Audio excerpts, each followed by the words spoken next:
Les rebondissements qui sortent du cul, c'est tellement marrant. Je suis sûr qu'il doit y avoir énormément de gens qui trouvent que cet épisode est génial. Ça fait énormément progresser les choses. Wow, on voit pas venir une seule seconde cette espèce de rebondissement qui arrive, tout ça. Et moi, tout ce que je me dis, c'est putain de merde, le nombre de coïncidences, de comme par hasard, de trucs qui sortent de nulle part que vous me balancez à la seconde dans cette connerie. Waouh! Niveau d'écriture merdique, vraiment. On sent que les gens essayent de faire quelque chose qui a de l'impact, etc. Mais ils ont absolument aucune putain d'idée de comment l'amener. Mais bon, je suis pas surpris, une fois de plus. Avant de commencer, j'ai quand même envie de préciser une chose claire, parce que c'est pas forcément le cas, après ce que vous avez vu dans la critique de l'épisode précédent. Oui, j'en ai plus rien à battre maintenant de la série en soi, dont je suis un peu par obligation. Après, je reste légèrement, vaguement ouvert à ce que ça me surprenne, mais en bien. Ça c'est possible en bien, pas de façon complètement n'importe quoitesque qui sort de nulle part, si c'était possible, comme ici.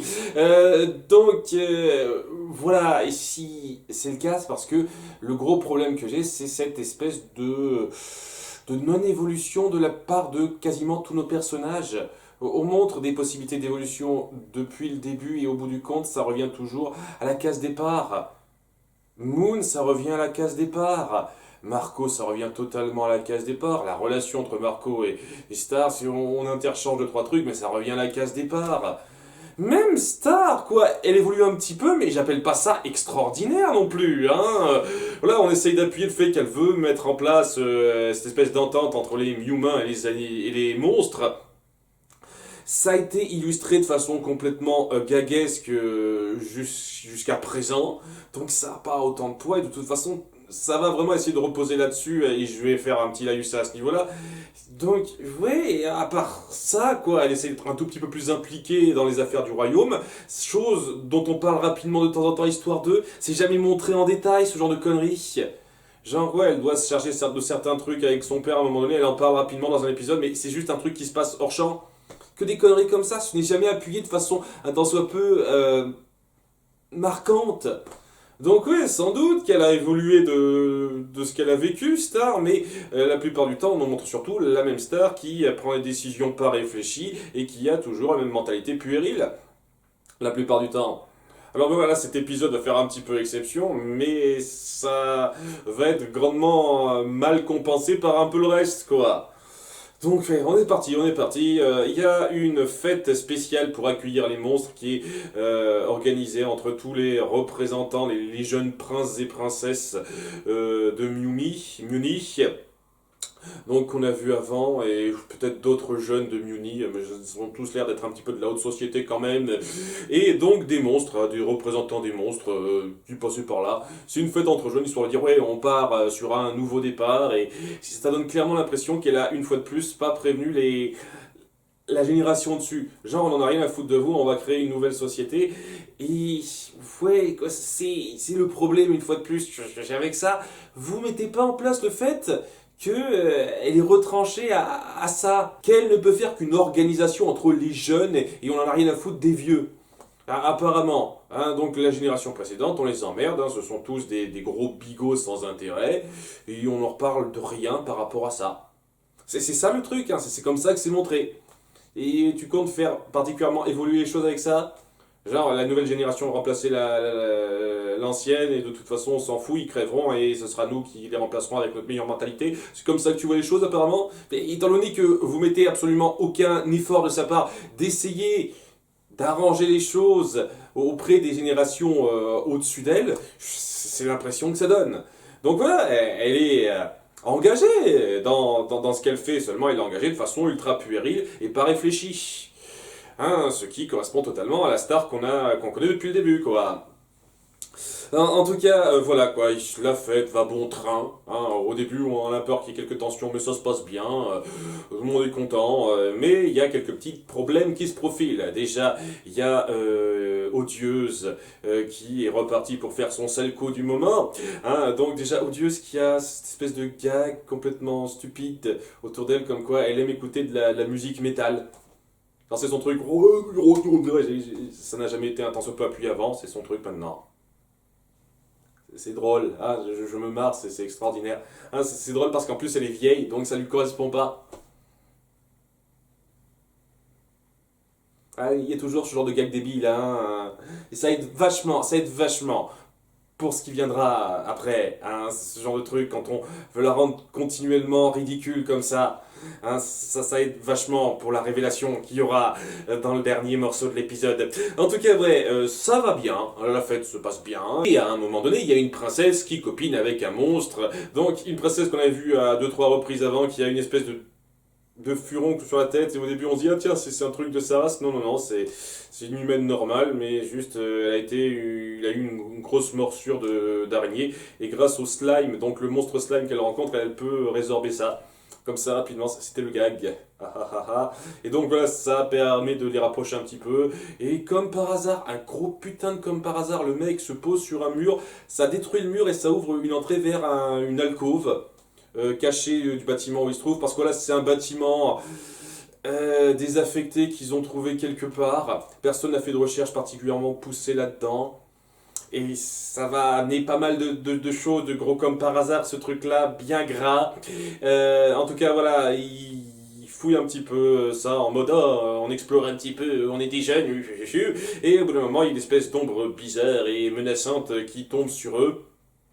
Et c'est là que y a la princesse qui remonte en disant oh, monstre. Et elle dit rien de plus parce qu'elle est choquée par ce qui se passe, et je comprends pas une seule seconde pourquoi elle dit ça. Je veux dire qu'elle soit choquée, ok, mais pourquoi elle dit monstre en fait? Parce que c'est clairement pas un monstre qui les a attaqués comme on le verra un peu plus tard. Donc c'est n'importe quoi. Mais c'est juste pour appuyer une fois de plus le côté un petit peu délicat de la situation, quoi. Dès lors que on essaye de mettre en place quelque chose de bien, il suffit d'un petit problème pour entamer les bonnes choses. Donc ouais, ce petit truc, cette petite accusation qu'elle semble balancer parce qu'elle est choquée, et ben ça met en froid les humains et les monstres qui s'entendent mal sur le coup maintenant, sachant qu'en plus il y a quelques monstres en plus de slime qui ont disparu. Je sais pas comment c'est possible dans la logique des choses. J'en sais rien. Je vais en parler de ce détail-là quand on y viendra. En tout cas, voilà, ça commence à s'envenimer un petit peu. Star essaie de les calmer. Attendez, continuez de vous amuser. Je me charge d'enquêter là-dessus. Personne ne pense à interroger plus en détail la princesse qui a assisté à ça. Parce que normalement, elle devrait pouvoir dire ce que c'est, logiquement. À nouveau, on y viendra, ce genre de conneries. Et donc, elle se dit, tiens, je vais partir enquêter avec Marco. Elle essaye d'inviter Tom rapidement, mais alors Tom, la façon dont il est géré, c'est très médiocre, je trouve, quoi. Au début, il veut un petit peu danser avec elle, il se sent un peu délaissé, et il est énervé, etc. Et c'est traité à la blague, un petit peu, mais ça essaye quand même un chouïa de traiter ça sérieusement, histoire de mettre en place, je sens clairement le fait qu'elle finira par le lâcher parce qu'elle est moins intéressée par lui qu'il le souhaitait. Mais voilà, il a cette façon de réagir très copain jaloux, copain qui veut se l'accaparer pour elle. Et j'en sais rien, quoi. C'est une représentation assez bof du personnage, légèrement réductrice du personnage. Surtout à un moment donné, donc là je vous parle de ça au tout début de l'épisode, mais au moment où elle se dit tiens, est-ce que tu viens avec nous pour aller enquêter, il est énervé parce que elle veut pas danser avec lui. Je sais pas, il pourrait peut-être comprendre ce qui se passe. Pendant 5-10 minutes d'épisode, il ne sera pas avec eux. Il les suivra pas. Alors qu'il aurait pu les suivre depuis le début, et je sais pas, ça aurait pu amener une dynamique un peu différente. Mais non, il faut que ce soit Marco et Star, mon cul, voilà, comme d'habitude. Donc voilà, Marco et Star enquêtent dans ces catacombes, fouillent un petit peu et finissent par tomber sur la personne qui est un petit peu responsable de ces petits problèmes. Et il s'agit de Mina. Voilà, Mina qu'on avait donc plus vue depuis longtemps. Je me disais en début de saison quand est-ce qu'on allait la revoir celle-là, parce que voilà, elle était mise en avant dans l'introduction, donc... et ben voilà, on la revoit maintenant, et donc en gros elle crèche ici, elle est totalement tarée une fois de plus. J'espère qu'on donnera une explication à ça à un moment donné, parce que pour l'instant ça en fait juste une grosse blague, majoritairement, mais elle est totalement tarée et elle part totalement du principe que c'est un monstre, c'est pas bien, donc elle les a tous capturés tous les monstres qui passaient par là, sans se faire repérer, sans se faire remarquer une seule seconde, en dépit du fait qu'elle est tout sauf discrète. Hein, le truc de ce personnage, c'est qu'elle est complètement folle alliée, donc devrait y avoir des gens qui auraient dû la remarquer. Et ça amène donc le souci que j'ai. Comment elle a pu se déplacer de salle en salle comme ça? Elle connaît tous les recoins et si elle a des sens aiguisés pour repérer les monstres précis. Pas clair pour moi, hein. Si y a un truc comme ça, ce sera expliqué ou c'est juste ta gueule, c'est magique, ça aussi. Parce que voilà, quoi. Il peut pas y avoir d'autres personnes qui sont descendues dans la même salle que la princesse et Slime, puisque au moment où on rapporte que tous les autres monstres ont disparu, c'est au moment où elle est remontée de la salle. Donc il devrait y avoir qu'un seul monstre disparu si c'est seulement au même endroit qu'elle se trouvait Mina. Donc elle se déplaçait comme elle voulait dans le château et on n'explique pas du tout comment. Hein, et bon, j'imagine qu'elle connaît tous les recoins et si à nouveau elle est à l'affût, une connerie comme ça. En tout cas, voilà, elle est complètement folle comme d'habitude. Star essaie de la calmer, mais elle n'y arrive pas. Et donc, c'est le combat qui s'enclenche un petit peu, mais ça va pas très loin pour l'instant, puisque elle se fait un petit peu ensevelir sous des rochers, vu que c'est Odieuse qui attaque à son tour. Je sais pas comment ils font pour situer avec exactitude l'endroit où se trouvent les personnages qu'ils recherchent. Je veux dire, comment vous avez su situer avec exactitude la pièce par laquelle il fallait tomber? Parce qu'elle arrive d'en haut. C'est le genre de détail, c'est pas grand chose, hein, mais c'est juste, je me pose la question, comment vous faites ça? Vous avez un détecteur? En tout cas, voilà, on montre une fois de plus que ce qu'on met en avant dans les épisodes autour d'Odieuse, ça n'amène à que dalle, puisque voilà, très vite, ils se font capturer rapidement, Marco et Star. Star qui reste accroché donc au bras d'espèce de mec reptile qui a quasiment repoussé totalement, et il met son temps ce cas-là. Et Marco donc qui se fait avoir par son espèce de monstre de Frankenstein qui l'accompagne et donc il le colle à cette espèce de machine et qui s'apprête à aspirer je sais pas quoi. À nouveau c'est pas clair du tout ce que ça fait ce truc là, hein, c'est du foutage de gueule à nouveau et ça marche pas, c'est bloqué et ça va pas plus loin. Ça a amené à que dalle, et c'était juste une excuse pour que Odieuse se trouve là. Et quand je dis excuse, c'est le truc qui m'a le plus énervé de cet épisode. Et je suis sûr que beaucoup de gens ont dû trouver ça extraordinaire, cette révélation qui arrive. Moi, j'ai trouvé ça totalement forcé et du foutage de gueule. Parce que ce qui se passe après ça, c'est que, alors qu'ils sont en train de commencer à faire quelque chose avec cette machine, ça va pas plus loin, puisque Odieuse est interpellée par une salle qui s'ouvre. Comme ça, par magie, j'imagine qu'elle a reconnu son ancienne propriétaire, un truc comme ça. Et c'était l'ancienne chambre d'Odieuse, avant, quand elle était toute petite, quand elle était bébé. Elle reconnaît ses poupées, elle reconnaît son landau. On voit son nom à l'époque, c'était Météora.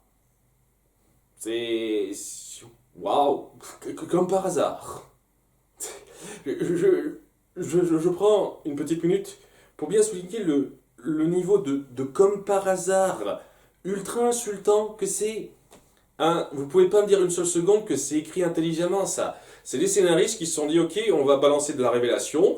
On sait absolument pas comment amener ça, donc on va dire qu'ils se trouvent tous à un endroit où il y a tous les personnages qui apparaissent à tel moment. Il y a tous les trucs significatifs qui sont au même endroit. Pouf! Voilà, comme ça on vous balance comme ça, on vous régurgite tous nos comme par hasard pour amener à toutes nos révélations à nos personnages qui se retrouvent. C'est fortiche, hein, moi je dis chapeau bas, hein, chapeau bas. Hein, c'est niveau d'écriture, mais feignant à un niveau assez élevé hein, pour moi. Hein, vraiment, hein, c'est très insultant, hein, personnellement.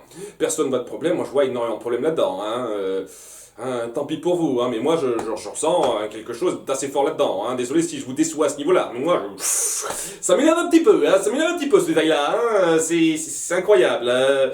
Vraiment, vous n'êtes pas foutu d'amener ça de façon un tant soit peu fluide. Et puis merde!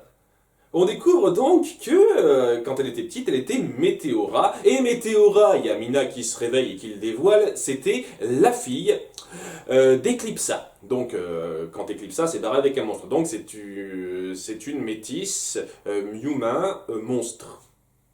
Ce qui n'a jamais été appuyé un temps soit peu avant. Mais le fait de se remémorer ce qu'elle était avant, il y a sa partie monstre qui ressort. Et donc elle a cette espèce de crise d'identité, elle ne sait pas encore très bien comment gérer ça, et il y a Star qui dit ça veut dire que elle est de ma famille, c'est une butterfly. Révélation. Et je suis sûr que beaucoup de gens disent waouh, c'est trop incroyable, vous m'avez bien eu. Et moi ce que je me dis c'est waouh, c'est incroyable. Qu'est-ce que vous sortez de votre cul. Quoi? Comme par hasard, c'est la fille d'Eclipsa. Elle a survécu pendant 300 ans. Elle était en partie monstre, ça n'a jamais été un tant soit peu, un micro-chouïa appuyé, indiqué un tant soit peu avant. Et le fait qu'Eclipsa avait un enfant, je suis même pas certain que c'était particulièrement appuyé, mais bon, sans doute que dans des portraits qu'on a montrés, ça devait être montré rapidement. Donc j'imagine que c'est le petit micro-truc qui appuie le fait qu'il y a peut-être quelque chose à faire avec cet enfant-là, même si, sans vouloir être vexant, au bout de 300 ans, on me serait dit que son enfant serait mort, logiquement, mais non, il n'est pas mort, pour une raison qui n'est pas expliquée pour l'instant. Vous me balancez ça comme ça? Odieuse! Depuis le début de la série, vous l'avez dépeint comme un personnage très gaguesque, très vieux jeu. Ah, je suis un petit peu de la haute, je dois contrôler la bonne tenue dans mon établissement. Ce genre de truc, de caractéristiques très précises, qui donne l'impression quand même que c'est quelqu'un qui a un passé très clair de personne qui n'a absolument rien à voir avec ce qu'on met en place. Et tout d'un coup, vous me dites, paf, en fait, c'est la fille d'Eclipsa.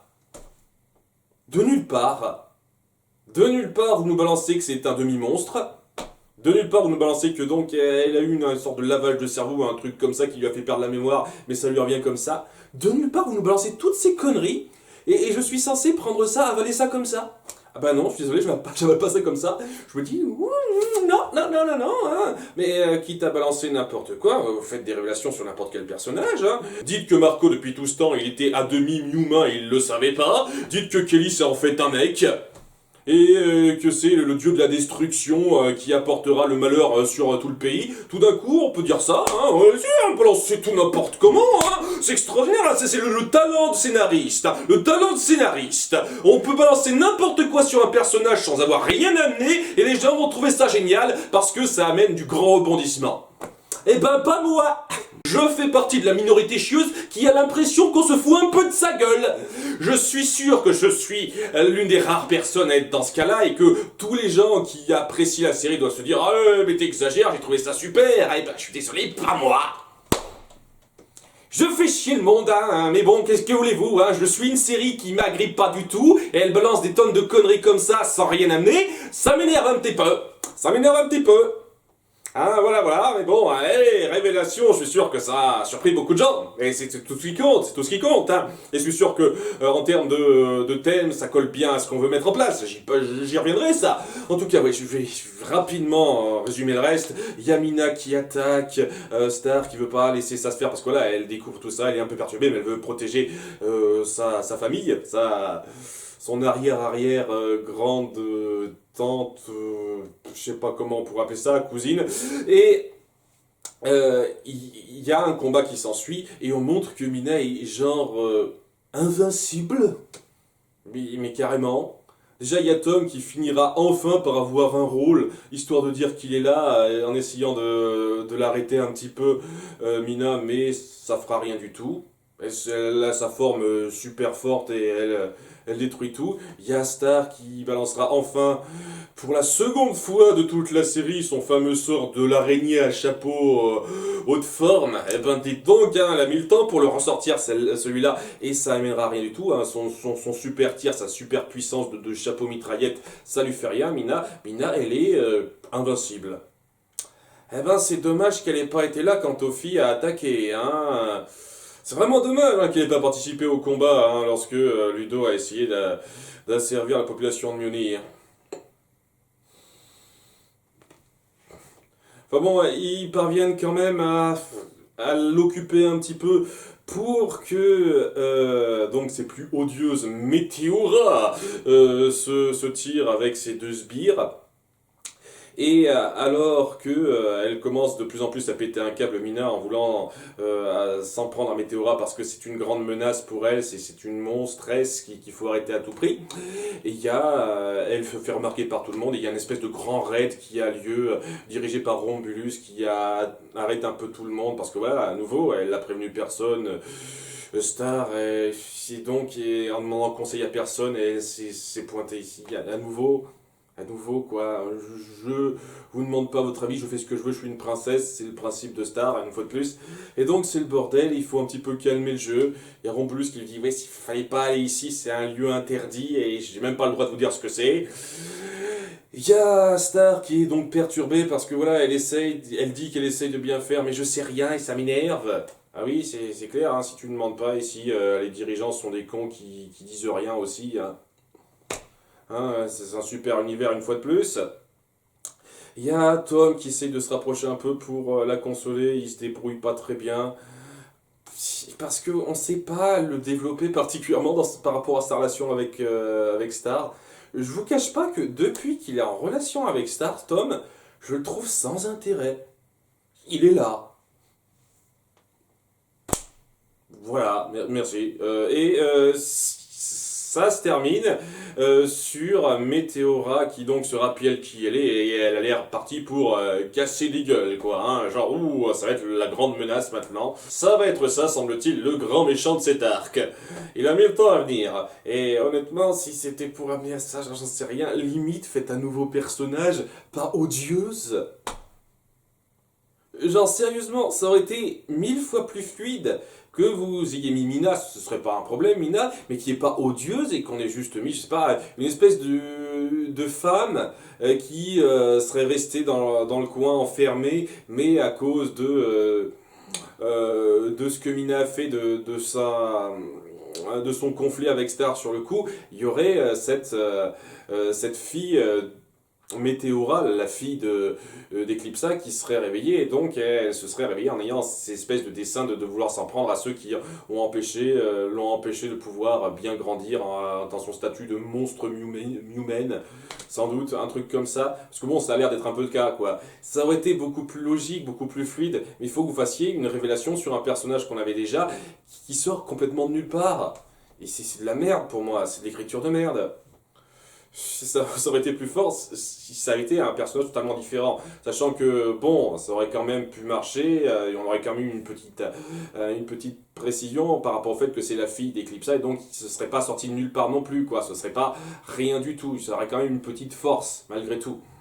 Mais non, il faut que vous fassiez ça autour d'Odieuse.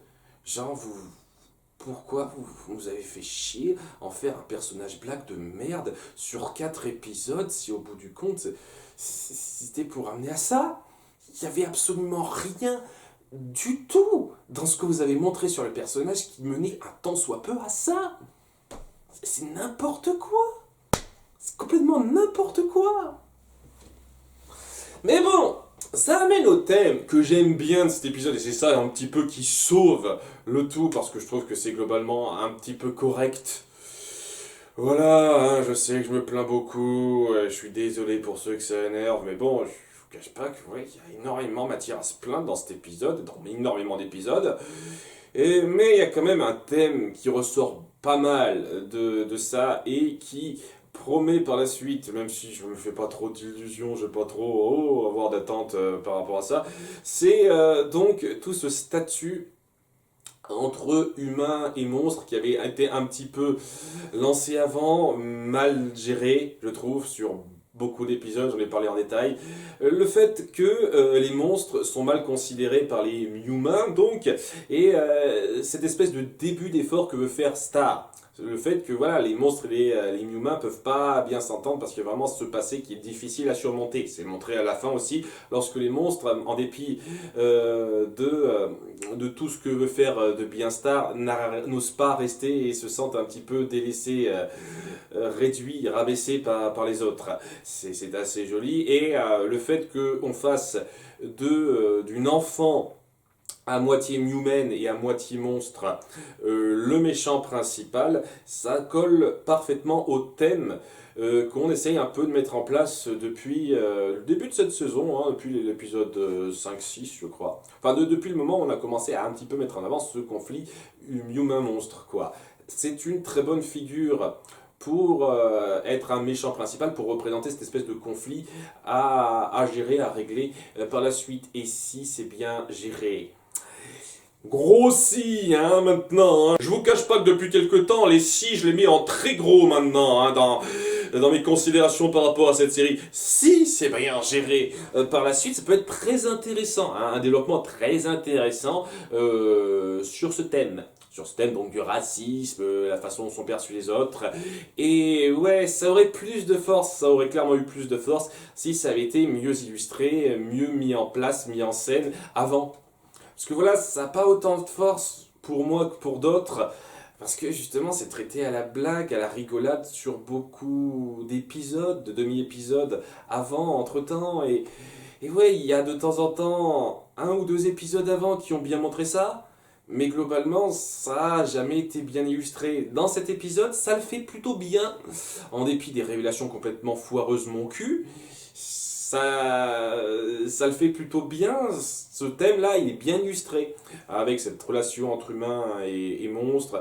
Comme quoi, c'est assez fragile et que ça peut se déséquilibrer à tout moment à cause d'une mauvaise perception d'un coup dur qui arrive. Et le fait est qu'on ait cette espèce de représentation de ce mélange qui va un petit peu se rebeller et qu'il va falloir arrêter en dépit du fait qu'on est censé avoir un peu de peine pour elle. Parce que je suis sûr qu'il doit y avoir quelque chose d'assez tragique dans son histoire, qui vont clairement écrire au fur et à mesure. Hein. Ah, je suis impatient de voir comment ils vont arriver à nous justifier de leur cul. Comment elle a pu passer de fille d'Eclipsa, donc la reine déchue de Muni qui s'est barrée avec un monstre, à dirigeante d'un pensionnat pour princesse ultra huppée. Je me demande comment ils vont nous expliquer hein, ce trou-là. Hein. Je suis assez impatient de voir comment ils vont nous trouver une excuse à la con pour ça. Hein. Ah, parce que je suis sûr qu'au moment où ils ont écrit cet épisode, ils en avaient pas la moindre foutue idée. Donc ouais, il y a ça à faire. Et oui, ce lien à la con avec Odieux, c'est de la merde pour moi. Le concept du personnage fille d'Eclipsa est très bon, promet pas mal. Qu'on relie ça au personnage d'Odieux, c'est du foutage de gueule. Enfin bon, désolé, je me répète. Et bon, c'est le gros problème. Et ouais, ça empêche cet épisode de décoller beaucoup en dépit de son thème que je trouve très, très bien fait. Il est très fort, le thème central. Mais le thème central, il a beau être très fort, ce serait bien de l'illustrer en n'écrivant pas votre scénario un peu n'importe comment, à la facilité scénaristique qui s'enchaîne et qui arrête pas de plomber le truc. C'est ça. C'est ça le problème, le souci principal de l'épisode pour moi qui fait que j'arrive pas à le voir au-delà de correct. Après voilà, le thème est quand même très fort, je le reconnais. Et c'est pas rien, vraiment, c'est pas rien. C'est bien montré à pas mal de moments dans cet épisode et ça vaut quelque chose. Après, c'est tout ce qu'on a vraiment de vraiment réussi dans cet épisode, mais ça parvient à sauver les meubles. J'aimerais que ce soit plus que ça, mais ça sauve les meubles, c'est déjà bien. En bientôt pour l'épisode 14, et j'espère que vous ferez un bon développement autour de ça. Je ne fais pas trop d'illusions, mais sait-on jamais, soyons rêveurs. À bientôt pour l'épisode 14, bye.